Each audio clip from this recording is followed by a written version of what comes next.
Hello po, panoorin natin ito. Nagpapasalamat din tayo kay Attorney Enzo for this clip.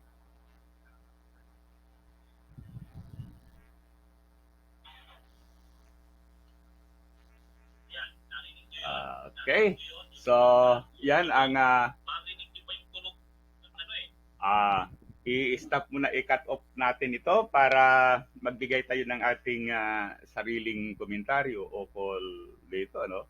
So, dati-dati, halos ilang meters na lang yung distance ng mga barko ng mga Chino sa barko ng mga Pilipino. Bagamat hindi nagkakaroon ng banggaan. But talagang ang mga ito ay dangerous sa maneuver. So talagang ilang seconds lang, ilang inches lang, then with this will lead to collision. So yan ang nangyayari dati-dati. Ngunit sa ngayon, talagang binangga na ng mga barko ng mga Chino ang isang barko ng mga Pilipino kasi inaakusahan yung mga Pilipino na gumagawa na sila ng illegal activity, yung pagtra-transport daw ng mga construction material doon sa Sierra Madre ship diyan sa Ayungin Shoal. Bagamat talagang kung titignan natin, walang illegal activities na ginagawa ang mga Pilipino dahil ang Ayungin Shoal ay within the EEZ ng Pilipinas, yung Exclusive Economic Zone.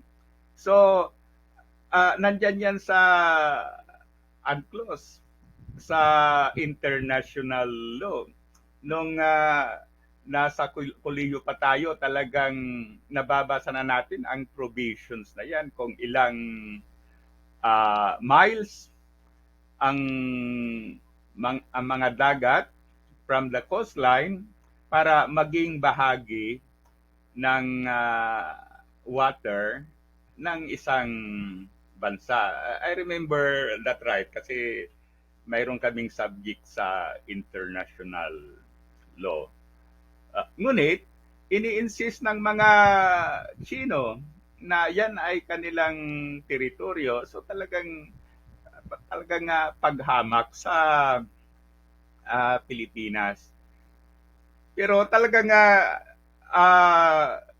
ang analysis ko ito, ang mga Chino, dahil malakas sila militarily, economically, politically, at iba pang aspekto, then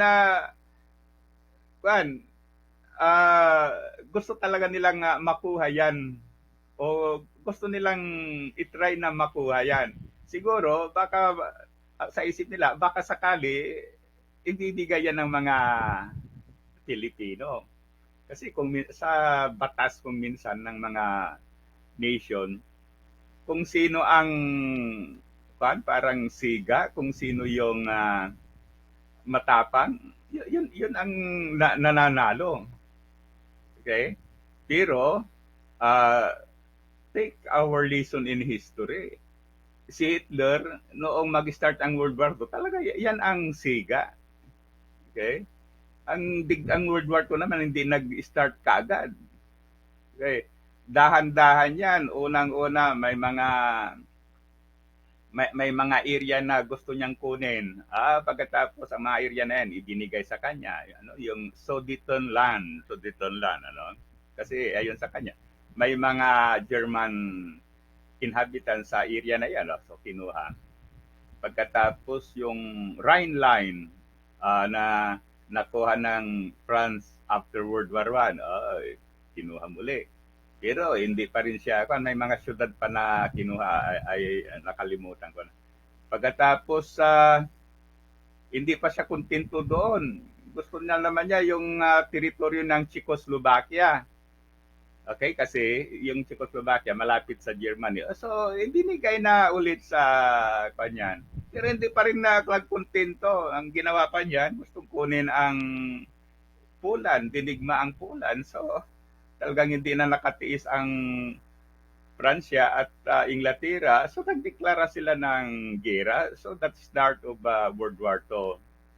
So, dahan-dahan ang nangyari. Ngayon, nung una, talagang malakas si Hitler, malakas ang Germany, talagang high-tech. At natalo rin nung pumasok ang United States. Okay, so maybe going back sa mga Chinese, siguro naisip nila na ay, kayang-kaya natin ang Pilipinas. Takutin natin kung kung papalag, medyo lalayo tayo kung mag-retreat tayo kung ayaw natin ng gira. But sa mga nangyayari talagang nagpro-provoke ang mga Chinese. Okay? Nagpro-provoke sila. Never na provocation yung ginagawa ng mga Pilipino. Dahil yan ang ginagawa ng mga Pilipino ay yung ma-secure lang ang ating mga teritoryo. Okay? So, sa analysis ko, lalong-lalo na ngayon, mag-i-exploit ng China yung nangyayari sa Israel at saka versus sa mga Hamas. Kasi naisip ng mga Chinese, siyempre, habang busy ang mga Western powers sa Middle East, kasi napakalaking issue yan ngayon. Pumapasok ang Turkey, pumapasok ang Russia, pumapasok ang America, yung mga maraming mga countries maraming mga Muslim countries ang nagdideklara ng jihad war o jihad. So ang ibig sabihin niyan ay holy war na suportahan ang mga Palestine. Ngunit mayroon din mga Islamic countries na sumusuporta sa United States.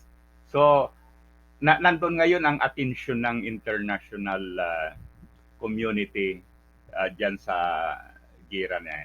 Kaya little by little siguro, itong mga Chinese, naisip nila na we will take advantage of the situation.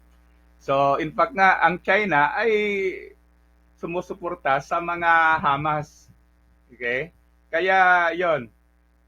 Ngayon, talagang grabe na yung nangyayari. Kasi nga, dati-dati, ang mga yung dangerous sa maneuver ay hindi naman na nakapagdudulot ng direct contact sa barko ng China o sa barko ng Pilipinas. Okay? Walang direct collision. But at this point in time, mayroon ng collision. Bagamat ayon sa ulat, hindi naman ito masyadong malala. Pero mayroon ng collision. Pagkatapos, ang bumangga talaga doon, ang mga Chinese. Why? Kasi street yung pag-travel noong ship ng mga Pilipino. Pagkatapos, bigla na lang humarang yung pagkatapos binangga pa. Kaya yung mga Pilipino, huwag sanang mangyari, we have to wait. No, hindi sana mangyari na lalala pa yung situation. But for us Filipinos, talagang dapat maghanda tayo. Okay? Ipaglaban natin kung ano ang what rightfully belong to us. Ako ay naniniwala, bilang nang babasa ng history na force is not a remedy. Hindi magiging successful yung gagawin ng China na gagamit siya ng dahas to intimidate country. Might is what is right. Okay? Kung ano yung tama, that is might. Kasi nauso yung quotation na yan noong panahon ni Bismarck. Okay? Sabi niya, might is right. Kung halimbawa talagang malakas ka, din ikaw lagi ang tama. Okay? So muli, thank you. Sana i-like at saka subscribe sa ating YouTube channel. Mabuhay tayong mga Pilipino.